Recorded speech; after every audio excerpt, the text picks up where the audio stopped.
दोस्तों आप सभी का स्वागत है यहाँ पर। मैं संतोष कुमार अभी आपको पूरा विस्तार से बताने वाला हूँ दो टॉपिक। पहला टॉपिक होगा चाबहार पोर्ट, चाबहार बंदरगाह जो ईरान में है, और दूसरा टॉपिक है NSTC यानी कि नॉर्थ साउथ ट्रेड कॉरिडोर, यानी व्यापार करने का एक ऐसा रास्ता जिसका शुरुआत रशिया के सेंट पीटर्सबर्ग से होता है और भारत के मुंबई तक वो रास्ता आता है ईरान के रास्ते। इस रास्ते का अभी क्या स्थिति है इस पर पूरा विस्तार से बात करेंगे। फुल डिटेल एनालिसिस मैं अभी आपको बताने वाला हूँ। ये है हमारा प्यारा भारत, ये है अरबियन सागर यानी अरब सागर। हालांकि यहाँ पर मैंने बहुत कुछ लिख दिया है, ये अरब सागर है, आपको ये समझ लेना है। ये है पाकिस्तान। यहाँ पर अगर लोकेशन की बात करें पाकिस्तान के आगे तो ये है अफ़गानिस्तान, यानी पाकिस्तान के पश्चिम दिशा में अफ़गानिस्तान है, और अफ़गानिस्तान से भी आगे यहाँ पर लोकेशन है ईरान का। आप देख सकते हैं ईरान का जो सीमा है अफ़गानिस्तान और पाकिस्तान दोनों के साथ लगता है। ईरान के नीचे ये जो लोकेशन है, यहाँ पर जो समुद्र है उसको कहा जाता है ओमान की खाड़ी, यानी जिस चाबहार बंदरगाह के बारे में मैं आपको पूरा विस्तार से अभी बताने वाला हूँ वो चाबहार बंदरगाह ओमान की खाड़ी में स्थित है। अब ओमान की खाड़ी यहाँ का जो समुद्र है उसका नाम इसलिए दिया गया है क्योंकि यहाँ पर ओमान नाम का एक देश है। ये है ओमान और ये है यमन। ये जो लोकेशन आपको दिख रहा है ये फारस की खाड़ी है और ये है हरमुज जल संधि, यानी ये हो गया ओमान की खाड़ी और ये हो गया फारस की खाड़ी, और दोनों को जोड़ने वाला जो जल संधि है इसका नाम है हरमुज जल संधि। ये है सऊदी अरब, इसका क्या नाम है? ये है SA यानी कि सऊदी अरब। ये है इराक, ये है सीरिया, और ये जो लोकेशन है ये खाली जगह आपको जो यहाँ पर मैप में दिख रहा है ये है इजराइल, ये है जॉर्डन, ये है गाज़ा पट्टी, ये वेस्ट बैंक है। और चूंकि गाज़ा पट्टी और वेस्ट बैंक को कंबाइंड रूप से फ़िलिस्तीन कहा जाता है। ये लेबनान है, ये L4 लेबनान ये वाला है, और ये जो पूरा का पूरा मैप में लोकेशन दिख रहा है ये सीरिया है, ये तुर्की है। आज के वीडियो में जो डिस्कशन होने वाला है उसमें ईरान एक मेन फोकस में रहने वाला है। अगर ईरान की बात किया जाए, सऊदी अरबिया की बात किया जाए, ओमान, यमन, ये चूँकि इराक है, ये क्या है? ये सीरिया है, ये इजराइल, जॉर्डन, लेबनान, ये जो पूरा का पूरा लोकेशन आपको दिख रहा है, और यहाँ पर है UAE। ये क्या है? ये है UAE। तो ये जो पूरा का पूरा लोकेशन आपको दिख रहा है इसमें तुर्की भी इंक्लूड है। इसको कहा जाता है मिडिल ईस्ट यानी कि मध्य पूर्व। आपने कई बार मीडिया में ये नाम अवश्य सुना होगा, मिडिल ईस्ट यानी कि मध्य पूर्व, यानी ईरान से लेकर सऊदी अरब के बीच ये जो पूरा का पूरा लोकेशन है इसमें तुर्की भी इंक्लूड है। इसको कहा जाता है मिडिल ईस्ट। अब चलिए कुछ इसके ऊपर का जो लोकेशन है उसको देखते हैं। ईरान के ऊपर ये है तुर्कमेनिस्तान, ये है KZ यानी कि कजाकिस्तान, यहाँ है उज्बेकिस्तान, और ये है तजाकिस्तान। यानी कि अगर भारत के दृष्टिकोण से देखा जाए तो भारत से अगर आप सीधे उत्तर की तरफ जाते हैं तो यहाँ पर तजाकिस्तान मिलेगा, और उसके ऊपर है किर्गिस्तान। और एक चीज़ और आप ध्यान देंगे, ये जो पूरा का पूरा लोकेशन है यहाँ पर जो 5 देश आपको दिखाई दे रहे हैं, तजाकिस्तान, किर्गिस्तान, कजाकिस्तान, उज्बेकिस्तान और तुर्कमेनिस्तान, ये मध्य एशिया के देश हैं। ये इनको मध्य एशिया कहा जाता है, मिडिल एशिया कहा जाता है। इसके आगे यानी कि ये जो मध्य एशिया का 5 देश है, इसके आगे ये जो समुद्र आपको दिख रहा है इसको कहा जाता है कैस्पियन सी, और ये दुनिया का सबसे बड़ा लैंड लॉक समुद्र है, यानी एक ऐसा समुद्र जो चारों तरफ से जमीन से घिरा हुआ है। इसकी अगर आगे बात करें यानी कैस्पियन सागर से आगे यानी पश्चिम दिशा में, तो यहाँ पर है अजरबैजान, इसके आगे है अर्मेनिया, और ये जो लोकेशन आपको दिख रहा है ये अजरबैजान का ही हिस्सा है, ये वाला जो अर्मेनिया के नीचे है और ईरान के ऊपर है। और ईरान और तुर्की का भी सीमा साझा होता है, यहाँ पर आप देख सकते हैं। तो ये अजरबैजान, ये अर्मेनिया, आगे तुर्की है। ये जो लोकेशन है ये जॉर्जिया का है, यानी अर्मेनिया और अजरबैजान के ऊपर यहाँ पर जॉर्जिया है, और उसके ऊपर ये है रूस। और एक चीज़ और आपको पता होना चाहिए, ये जो अभी मैंने आपको बताया ये मध्य एशिया के 5 देश हो या जॉर्जिया, अजरबैजान और अर्मेनिया, ये कभी सोवियत संघ का हिस्सा हुआ करता था, और सोवियत संघ का विघटन 1991 में हुआ था, और उसमें जो सबसे बड़ा देश था रूस। यानी आप दूसरे शब्दों में कह सकते हैं 1991 में सोवियत रूस का विघटन हुआ, और जॉर्जिया, अर्मेनिया, अजरबैजान और यहाँ के 5 देश और कुछ अन्य देश भी हैं जो उधर यानी कि पूर्वी यूरोप में हैं, वो अलग अलग देश के रूप में सामने आते हैं। तो मैं आपको बताने क्या वाला हूँ, मैं आपको बताने वाला हूँ चाबहार बंदरगाह जो प्रोजेक्ट है उसके बारे में बात करेंगे और उसके अलावा नॉर्थ साउथ ट्रेड कॉरिडोर के बारे में बात करेंगे। सबसे पहले चर्चा की शुरुआत करते हैं और स्टार्ट करते हैं चाबहार बंदरगाह। देखिए, अभी मैंने जो भी आपको लोकेशन बताया वो लोकेशन जानना आपके लिए काफ़ी ज़रूरी हो जाता है क्योंकि उसका भी इस्तेमाल यहाँ पर होगा। चाबहार बंदरगाह का लोकेशन कहाँ है? तो चाबहार बंदरगाह का जो लोकेशन है वो ईरान में है और ईरान में ये जो लोकेशन है, यहाँ पर जो ईरान का स्टेट है उसका नाम है सिस्तान बलूचिस्तान, यानी कि सिस्तान बलूचिस्तान जो ईरान का स्टेट है उसी में चाबहार बंदरगाह स्थित है, ओमान की खाड़ी में। अब चाबहार बंदरगाह की अगर बात किया जाए तो इसका भी 2 टर्मिनल है, यानी मोटे तौर पर आप ऐसा समझे कि चाबहार बंदरगाह का 2 हिस्सा है। एक हिस्सा है शाहिद कलंतरी और एक हिस्सा है शाहिद बेहस्ती। 2016 में क्या हुआ? 2016 में भारत, ईरान और अफगानिस्तान के बीच एक समझौता हुआ जिसके तहत चाबहार बंदरगाह को विकसित करने का जिम्मेदारी भारत सरकार के द्वारा लिया गया। अब आपके मन में ये भी सवाल होगा कि आखिर 2016 में हमारे प्रधानमंत्री नरेंद्र मोदी जी ईरान जाते हैं और ईरान अफगानिस्तान के जो राष्ट्राध्यक्ष हैं उनके साथ एक समझौता करते हैं, एक एग्रीमेंट करते हैं चाबहार बंदरगाह को विकसित करने के लिए। आखिर ऐसा क्यों? तो ज़रा यहाँ पर आप लोकेशन को देखिए। किसी भी 2 देशों के बीच जो व्यापार होता है, जाहिर सी बात है किसी न किसी रास्ते से ही व्यापार होगा।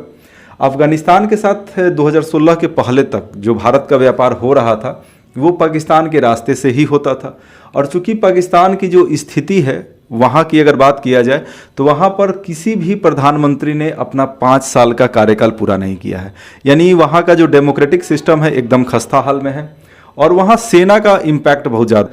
तो ऐसे में ये जो व्यापार है अफगानिस्तान के साथ वो बार बार बाधित होता ही रहा था।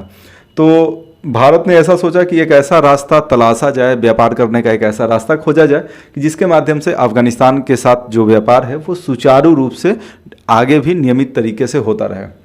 तो इसी वजह से चाबहार बंदरगाह को विकसित किया गया।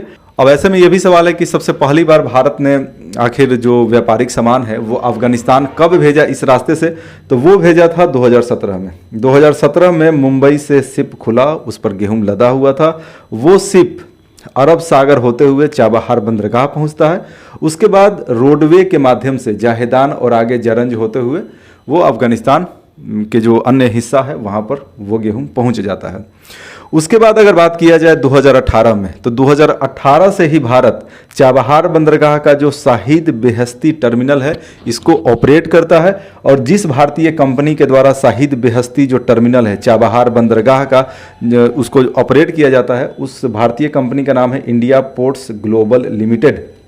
यानी कि आप ऐसा समझें कि चाबहार बंदरगाह में 2 टर्मिनल है और उसमें जो शाहिद बेहस्ती टर्मिनल है उसको भारतीय company India ports global limited के द्वारा ऑपरेट किया जाता है। चाबहार बंदरगाह का जो शाहिद बेहस्ती टर्मिनल है इसके लिए समझौता हुआ था भारत, अफगानिस्तान और ईरान के बीच और इसके तहत ईरान ने भारत को 10 वर्ष के कॉन्ट्रैक्ट पे चाबहार बंदरगाह का शाहिद बेहस्ती टर्मिनल दिया था। ऐसा नहीं है कि चाबहार बंदरगाह के शाहिद बेहस्ती टर्मिनल का निर्माण भारत ने किया था। भारत ने क्या किया?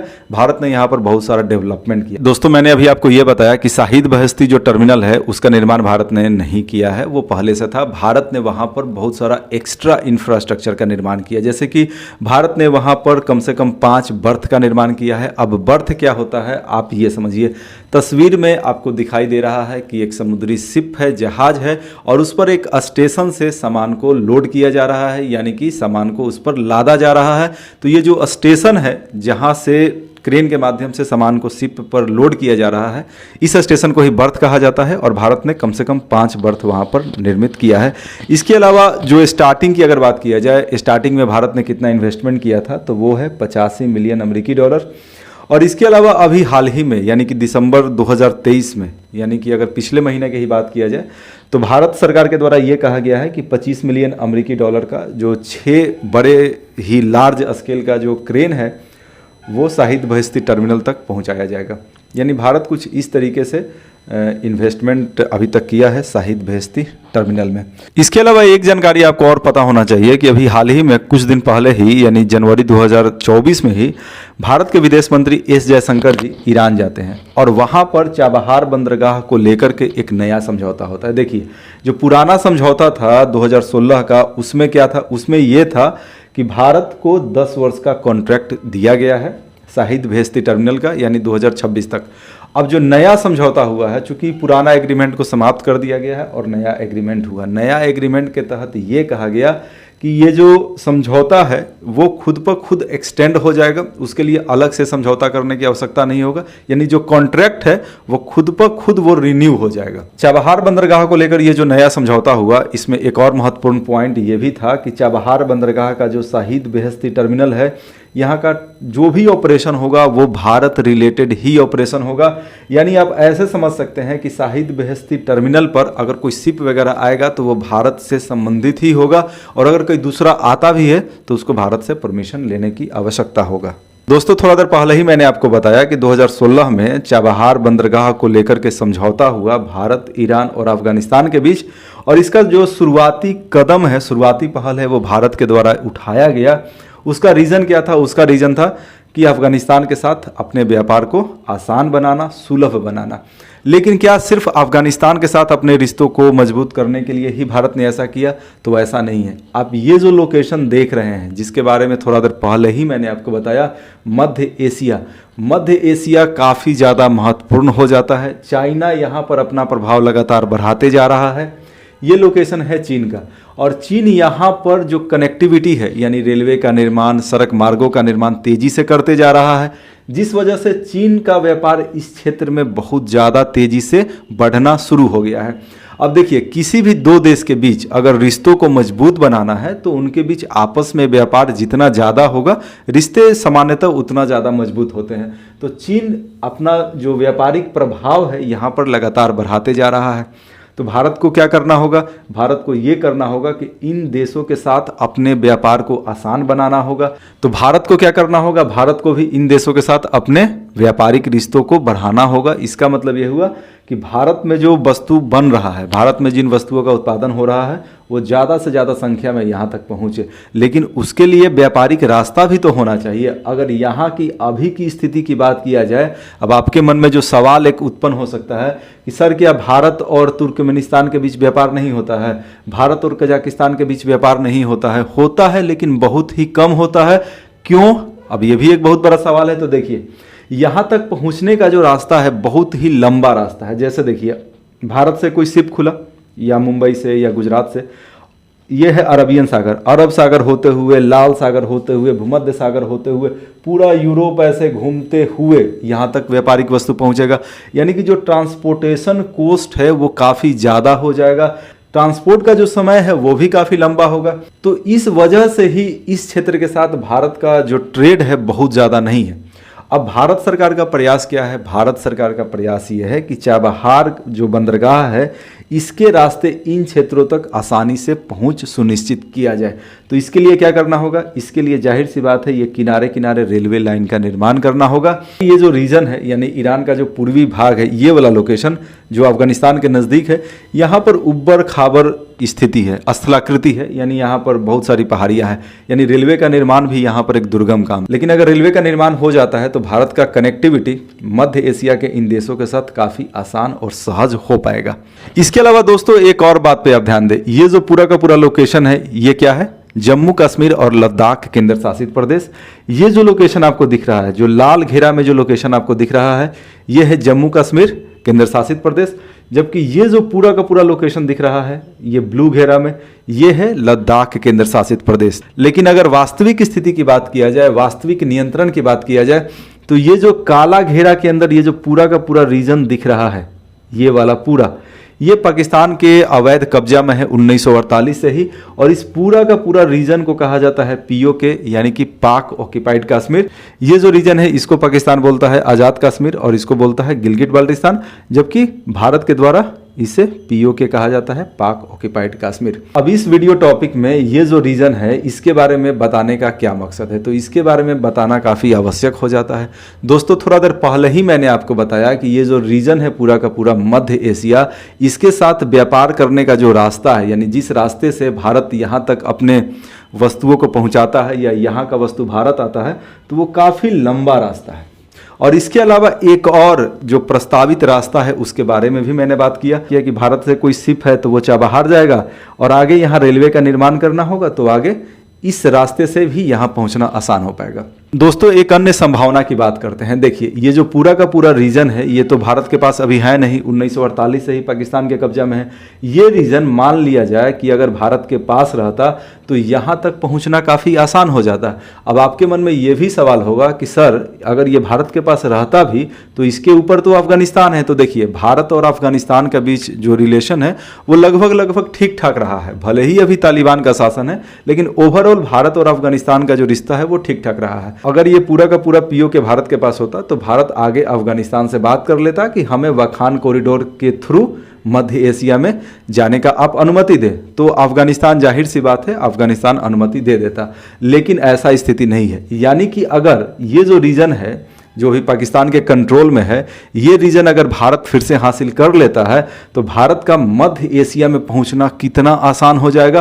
और चूंकि मध्य एशिया में चीन अपना प्रभाव लगातार बढ़ाते जा रहा है तो आप समझ सकते हैं पीओके भारत के लिए कितना महत्वपूर्ण हो जाता है। और सिर्फ मध्य एशिया ही नहीं, अगर ये रीजन भारत के पास होता तो मध्य एशिया के आगे, चूंकि ये जो कजाकिस्तान है इसके ऊपर रशिया है, तो रशिया तक पहुंचना भी काफी आसान हो जाता अगर ये जो पूरा का पूरा पीओके है भारत के पास होता। थोड़ा देर पहले ही मैंने आपको बताया कि चाबहार बंदरगाह को भारत ने इसलिए डेवलप किया है। डेवलप करने का मतलब ये नहीं हुआ कि चाबहार बंदरगाह के शाहिद बेहेस्ती टर्मिनल को भारत ने बनाया है। हाँ, वहाँ पर बहुत सारा निर्माण भारत के द्वारा किया गया है। भारत ने यहाँ पर बहुत सारा क्रेन उपलब्ध करा दिया है और इसका पूरा का पूरा मैनेजमेंट भी भारत करता है। तो मैं आपको ये बता रहा हूँ कि चाबहार बंदरगाह का जो शाहिद बेहेस्ती टर्मिनल है, भारत ने आखिर इसी को क्यों चुना, इसके पीछे क्या वजह है। हालांकि अगर ईरान की बात किया जाए तो ईरान में चाबहार बंदरगाह के अलावा भी बहुत सारे बंदरगाह हैं जैसे कि बंदर अब्बास, लेकिन चाबहार बंदरगाह का जो लोकेशन है वो अफगानिस्तान से ज़्यादा नज़दीक का है। इसके अलावा जो बंदर अब्बास बंदरगाह है जिसके माध्यम से ईरान अपने कुल व्यापार का लगभग 80% करता है, ये काफ़ी बिजी भी बंदरगाह है। और साथ ही साथ ये जो बंदरगाह है इसकी गहराई बहुत ज़्यादा नहीं है, तो इस वजह से बंदर अब्बास जो बंदरगाह है वहाँ बहुत बड़े साइज़ का जो शिप है वो नहीं पहुँच पाता है। जबकि अगर चाबहार बंदरगाह की बात किया जाए तो थोड़ा देर पहले मैंने आपको बताया, एक तो ये अफगानिस्तान से नज़दीक है और साथ ही साथ ये ईरान के लिए भी काफ़ी ज़्यादा फायदेमंद, क्योंकि यहाँ पर बड़े साइज़ के शिप भी पहुँच सकते हैं, क्योंकि यहाँ जो पानी का गहराई है बंदरगाह के पास वो बंदर अब्बास की तुलना में कहीं ज़्यादा है। ये जो लोकेशन दिख रहा है ये है जाहेदान और ये है जारंज। दोस्तों अगर अभी की स्थिति की बात किया जाए कि भारत से कोई व्यापारिक वस्तु, जैसे भारत से अगर गेहूं गया तो वो किस तरीके से अफगानिस्तान पहुंचता है, तो जाहिर सी बात है मुंबई या गुजरात से कोई शिप स्टार्ट होगा, चलेगा, वो चाबहार बंदरगाह पहुंचेगा और वहां से फिर सामान को उतारा जाएगा और वो ट्रक पर लोड होगा और रोड के माध्यम से जाहेदान होते हुए आगे अफगानिस्तान के जारंज तक आएगा और उसके आगे अफगानिस्तान के अन्य हिस्से में जाएगा। देखिए अगर रोड से व्यापार की तुलना अगर हम रेलवे के माध्यम से व्यापार से करें तो रेलवे से जो व्यापार होता है वो सस्ता होता है। यानी कि जो फ्रेट कॉरिडोर है FREIGST, मालगाड़ी, यानी मालगाड़ी से सामान को पहुंचाना वो सस्ता पड़ता है। तो इसके लिए क्या किया जा रहा है, इसके लिए चाबहार से जाहेदान तक रेलवे लाइन का निर्माण किया जा रहा है जिसको फ्रेट कॉरिडोर कहा जा रहा है। यानी मालगाड़ियों के लिए स्पेशल रेलवे लाइन यहाँ पर बनाया जा रहा है जिसका लंबाई है 628 किलोमीटर चाबहार से जाहेदान तक, और भारतीय रेलवे और ईरानी रेलवे मिलकर इस काम को कर रहे हैं।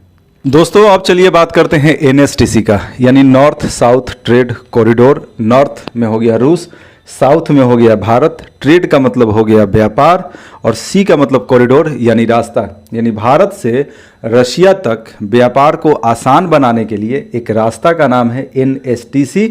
और इसके बारे में अगर बात किया जाए तो रूस, इंडिया और ईरान के द्वारा इसको लॉन्च किया गया था वर्ष 2000 में। कहाँ पर? सेंट पीटर्सबर्ग में। और इस पर समझौता कब हुआ? वर्ष 2002 में। अब देखिए ये जो रास्ता है NSTC का, उसके तहत क्या है कि मुंबई से चाबहार बंदरगाह, चाबहार बंदरगाह के बाद आगे इस लोकेशन में, हालांकि यहाँ से भी 3 ऑप्शन होगा, उस पर आगे बात करेंगे, यहाँ से अजरबैजान के थ्रू या कैस्पियन सागर के थ्रू या फिर Turkmenistan, KZ for Kazakhstan, Kazakhstan के रास्ते रशिया। तो यहाँ पर 3 ऑप्शन है। तो ये जो रास्ता है NSTC का, आखिर उसके पीछे कारण क्या है? उसके पीछे कारण यही है कि भारत और रूस के बीच जो व्यापार होता है, यानी वस्तुओं का जो खरीद बिक्री हो रहा है भारत और रशिया के बीच में, उसका रास्ता काफ़ी लंबा है, यानी काफ़ी लंबे रास्ते से ट्रेड होता है। मान लिया कि मुंबई के बंदरगाह पर शिप में कुछ वस्तु को लोड किया गया, मान लिया कि वो वस्तु बिहार में बना है, उसको भेजना है रसिया। तो वो ट्रेन के माध्यम से मुंबई तक पहुंचा या ट्रक के माध्यम से मुंबई पहुंचा। शिप में उसको लोड किया गया। उसके बाद ये जो शिप है अरबियन सागर, लाल सागर, भूमध्य सागर आगे होते हुए पूरा यूरोप का चक्कर लगाते हुए रसिया पहुंचेगा। यानी कि कितना ज़्यादा समय लग रहा है। जाहिर सी बात है, जब ज़्यादा दूरी तक आप अपने वस्तु को भेजिएगा, जैसे कि आप समोसा ही बनाते हैं 5 रुपए का, उसको आप शहर में ले जाते हैं, काफ़ी दूर शहर में, मान लिया कि 3 रुपया आपका भाड़ा लग गया, यानी कि ट्रांसपोर्टेशन कॉस्ट, तो उस समोसा का कीमत कितना पड़ गया? 5 और 3 8 रुपया। अगर आप उस समोसा को 10 रुपया में बेचते भी हैं तो मुनाफा तो मात्र 2 ही रुपये होगा। तो आखिर ज़्यादा मुनाफा क्यों नहीं हो पाया? क्योंकि आपको भाड़ा ज़्यादा लग गया, ट्रांसपोर्टेशन कॉस्ट ज़्यादा लग गया। तो वैसे ही अब भारत और रूस के बीच में भी आप सोचिए ना, कितना लंबा रास्ता है, ऐसे पूरा लंबा रास्ता। तो इस लंबा रास्ता को शॉर्ट करने के लिए और जो ट्रांसपोर्टेशन कॉस्ट है उसको कम करने के लिए ही एनएसटीसी पर विचार किया गया था सबसे पहली बार 2000 में, और 2002 में इसमें एग्रीमेंट भी हुआ था। लेकिन ये जो व्यापारिक मार्ग है अभी तक शुरू नहीं हो पाया है। देखिए, अगर हम अपने देश भारत की ही बात किया जाए तो हमारे देश का सोच क्या है, सपना क्या है? $5 ट्रिलियन का इकोनॉमी बनना। यानी कि हमारा देश चाहता है कि हम तेज़ी से दुनिया में उभरे, हमारा अर्थव्यवस्था काफ़ी मजबूत हो। यानी दूसरे शब्दों में कहा जाए तो हमारा देश चाहता है, और ये होना भी चाहिए, कि हमारा एक प्रभाव बढ़े दुनिया में। प्रभाव कैसे बढ़ेगा? प्रभाव बढ़ेगा पैसा से। पैसा कैसे आएगा देश में? पैसा आएगा सामान को बेचने से।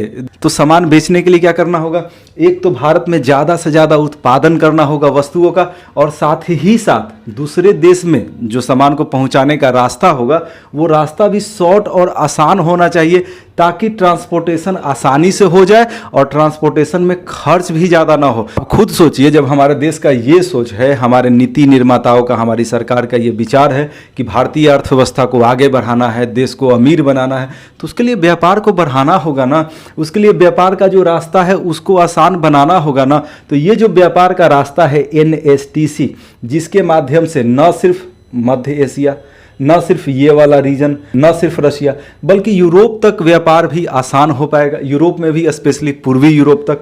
तो ये जो रास्ता है इस पर काम भी तो तेजी से होना चाहिए ना। लेकिन अब यहाँ देखिए, 2002 में एग्रीमेंट हुआ, 22 वर्ष गुजर चुका है, 2024 आ चुका है, लेकिन ये जो प्रोजेक्ट है, इस प्रोजेक्ट के माध्यम से व्यापार अभी तक शुरू नहीं हो पाया है। दोस्तों, इसके बाद बात करते हैं ड्राई रन का। ड्राई रन यानी कि टेस्ट रन, यानी कि ये जो व्यापारिक रास्ता है जो प्रस्तावित है, जिस पर अभी भी व्यापार स्टार्ट नहीं हुआ है, इस पर क्या कोई ड्राई रन हुआ है कि नहीं? ड्राई रन कहने का मतलब टेस्टिंग इसका हुआ है कि नहीं? टेस्टिंग इन द सेंस कहने का मतलब ये हुआ कि ये जो रास्ता है, जो ट्रेडिशनल रास्ता है, जो काफ़ी लंबा है, उस रास्ते से जो समय लगता है, उस रास्ते के थ्रू जितना कॉस्ट बैठता है ट्रांसपोर्टेशन में, उसके तुलना में इस रास्ते से ट्रांसपोर्टेशन कॉस्ट में कितना कमी आएगा, और वो जो पुराना रास्ता है उसके तुलना में यहाँ पर खर्च कितना कम आएगा, कितना कम समय लगेगा। तो उसके लिए ड्राई रन जो था, ड्राई रन हुआ था, जिसको हम टेस्ट रन कह सकते हैं।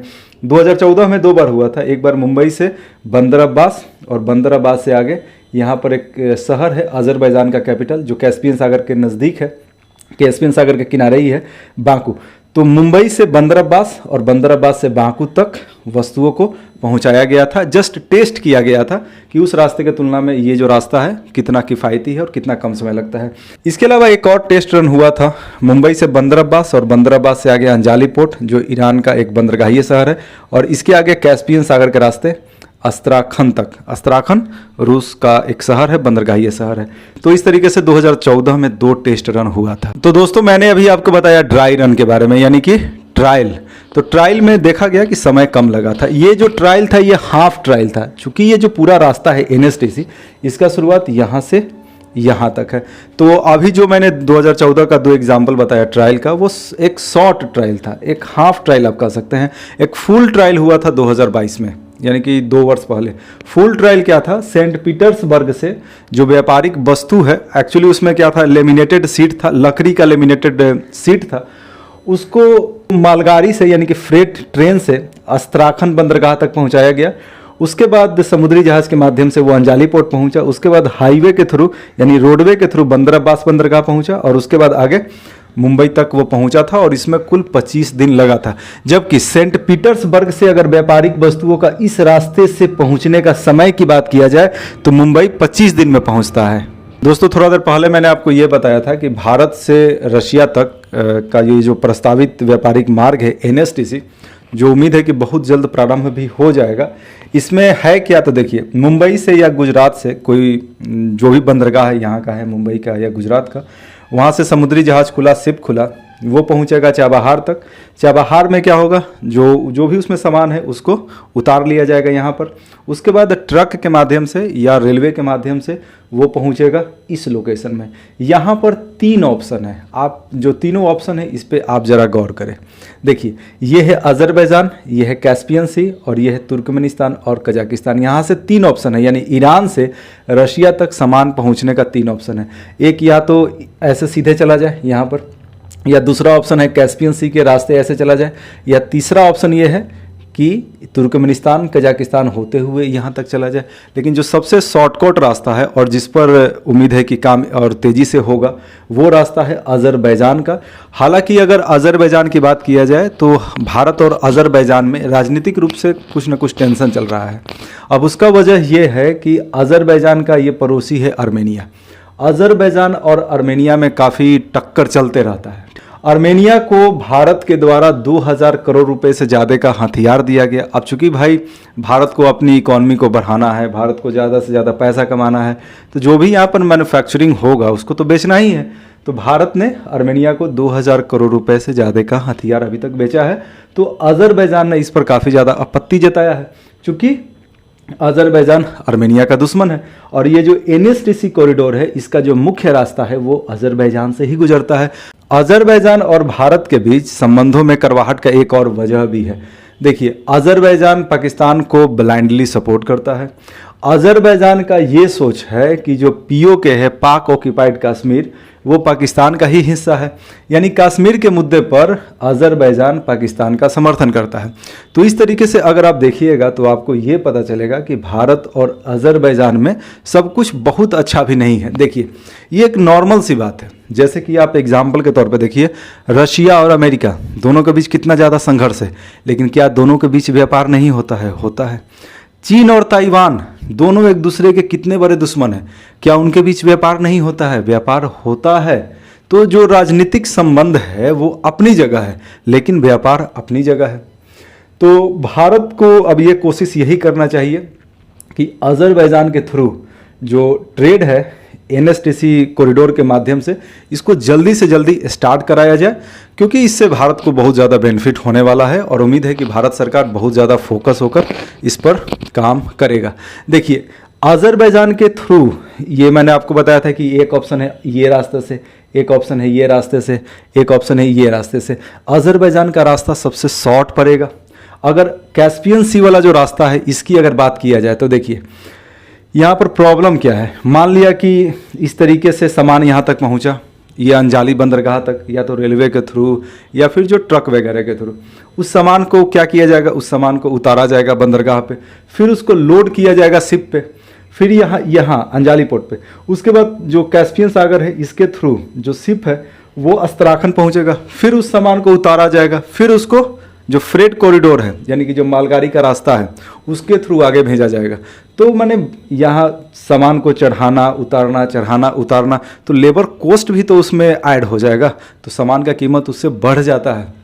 तो जो सबसे सटीक रास्ता है वो यही है, और ये जो रास्ता है थोड़ा लंबा भी हो जाएगा। 2021 में अफ़गानिस्तान में तालिबान का सरकार आ गया था। तालिबान की जो सरकार है, भारत सरकार अभी भी उसको राजनीतिक मान्यता नहीं देता है। जब तालिबान का सरकार आया अफ़गानिस्तान में, तो उसके बाद भारत ने अफ़गानिस्तान के साथ अपने व्यापारिक रिश्ते को समाप्त कर लिया। यानी भारत का जो वस्तु चाबहार के थ्रू यहाँ पर जा रहा था, व्यापारिक वस्तु, भारत ने लगभग उसको बंद कर दिया। लेकिन उसके बाद स्थितियों में काफ़ी बदलाव आया है और भारत का जो व्यापार है चाबहार के थ्रू अफ़गानिस्तान के साथ, उसको फिर से चालू कर दिया गया है। देखिए ये तो दुनिया में एक आम सी बात है, दो देशों के बीच अगर राजनीतिक संबंध ठीक नहीं भी हैं, लेकिन फिर भी उन दोनों के बीच व्यापार हो रहा है। और ऐसे भी अफ़गानिस्तान हमारे देश भारत के लिए काफ़ी ज़्यादा महत्वपूर्ण हो जाता है, तो भारत ने अफ़गानिस्तान के साथ अपने व्यापार को फिर से शुरू कर दिया है। यहाँ मैंने लिखा है कैस्पियन सागर रूट वर्सेज एजे रूट, यानी कि जो कैस्पियन सागर के थ्रू, जो अभी थोड़ा देर पहले ही मैंने बताया कि जो NSTC कॉरिडोर है, यानी मुंबई से लेकर रशिया तक का जो व्यापारिक मार्ग है, यहाँ मुंबई से लेकर रशिया तक का जो व्यापारिक मार्ग है, तो यहाँ पर 3 ऑप्शन था। तो ये ऑप्शन सबसे बेस्ट है, कैस्पियन सागर वाले रास्ते की तुलना में ये रास्ता ज़्यादा बेहतर है। तो ये बात मैंने यहाँ पर लिखा है। यहाँ पर मैंने लिखा है मिडिल कॉरिडोर। ये क्या है, देखिए मिडिल कॉरिडोर क्या है। मिडिल कॉरिडोर चाइना के द्वारा निर्मित एक व्यापारिक रास्ता है। ये जो आपको मैप में रेड कलर में दिख रहा है, ये मिडिल कॉरिडोर है। ये कजाकिस्तान और कजाकिस्तान से आगे कैस्पियन सागर, अजरबैजान और यहाँ जॉर्जिया होते हुए काला सागर तक और आगे यूरोप तक, यानी चीन के द्वारा यहाँ रेलवे लाइन का निर्माण किया गया है। चीन के द्वारा कैस्पियन सागर में जो बंदरगाह हैं उनको और बेहतर बनाया गया है। चीन का मकसद क्या है? चीन का मकसद यही है, सिंपल सा मकसद है चीन का, कि हमें ज़्यादा से ज़्यादा प्रोडक्शन करना है, उत्पादन करना है और उसको दुनिया भर में बेचना है। दुनिया भर में बेचने के लिए 2 चीज़ सबसे ज़रूरी है। एक तो उत्पादन करना होगा, बढ़िया सामान का उत्पादन करना होगा और उसको आसानी से पहुंचा देना होगा। तो देखिए चीन का सामान यूरोप तक आसानी से कैसे पहुंचेगा? एक तो रास्ता ऐसा है कि लंबा चौड़ा घूम के, तो ट्रांसपोर्टेशन कॉस्ट काफ़ी ज़्यादा हो जाएगा। तो चीन के द्वारा कुछ वर्ष पहले ही शुरू किया गया है मिडिल कॉरिडोर। तो देखिए ये मिडिल कॉरिडोर क्या है? मिडिल कॉरिडोर एक व्यापारिक रास्ता है जो चीन के पूर्वी भाग से शुरू हो जाता है और आगे इस तरीके से मध्य एशिया को क्रॉस करते हुए रेलवे लाइन के थ्रू, पूरा रेलवे लाइन यहाँ बिछा दिया गया है चीन के द्वारा, और फिर यहाँ आगे जो कजाकिस्तान है उसका जो बंदरगाह, ये शहर है कैस्पियन सागर के पास, वहाँ तक सामान पहुँचता है। उसके बाद शिप पे वो लोड होगा, फिर कैस्पियन सागर को वो क्रॉस करेगा, वो अजरबैजान तक आता है। ये चूंकि ये चालू है, मिडिल कॉरिडोर स्टार्ट हो चुका है। फिर यहाँ शिप से सामान को उतारा जाएगा, फिर उसको जो ट्रेन है, यानी कि जो फ्रेट ट्रेन है, मालगाड़ी है, उस पर उसको लादा जाएगा। फिर आगे वो या तो तरकिए जाएगा, इस रास्ते से तरकिए जाएगा, या फिर आगे काला सागर के थ्रू फिर वो आगे चला जाएगा शिप के थ्रू।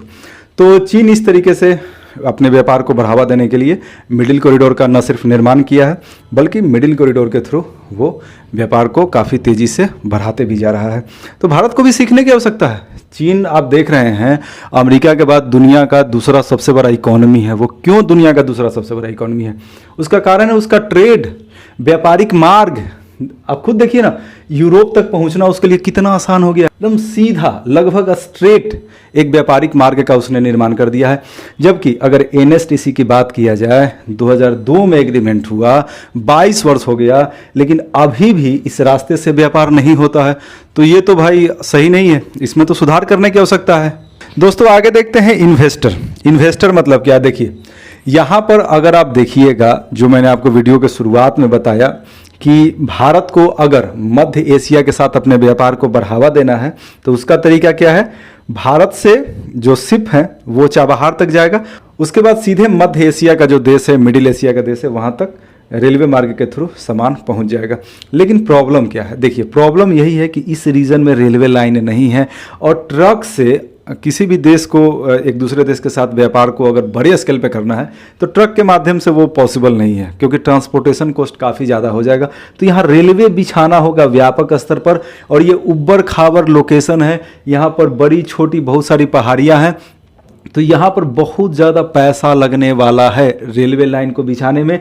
इसके लिए इन्वेस्टर को तलाशना होगा, क्योंकि इस तरह का जो प्रोजेक्ट होता है सामान्यतः उसमें सरकारों का पैसा नहीं लगता है। हालांकि सरकार भी पैसा लगा सकता है। जैसे अगर चीन की ही बात किया जाए, चीन जो रेलवे लाइन वगैरह यहाँ पर चीन के द्वारा डेवलप किया गया है, जिसका मैंने नाम अभी बताया मिडिल कॉरिडोर, उसमें मैक्सिमम पैसा चीन का ही लगा हुआ है। तो भारत की अगर बात किया जाए कि भारत मध्य एशिया के देशों के साथ अपने व्यापारिक रिश्ते को बढ़ावा देना चाहता है, तो इस रीजन में क्या करना होगा? रेलवे लाइन का निर्माण करना होगा। या तो ये जो पैसा है ईरान, भारत, मध्य एशिया में जो देश है के द्वारा इस पैसे का वहन किया जाए, या फिर इन्वेस्टर को तलाशा जाए और वो जो इन्वेस्टर है जो इसमें पैसा लगाएगा उसको भरोसा दिलाया जाए कि तुम्हारा भाई पैसा डूबेगा नहीं, तुम्हारा पैसा निकल जाएगा।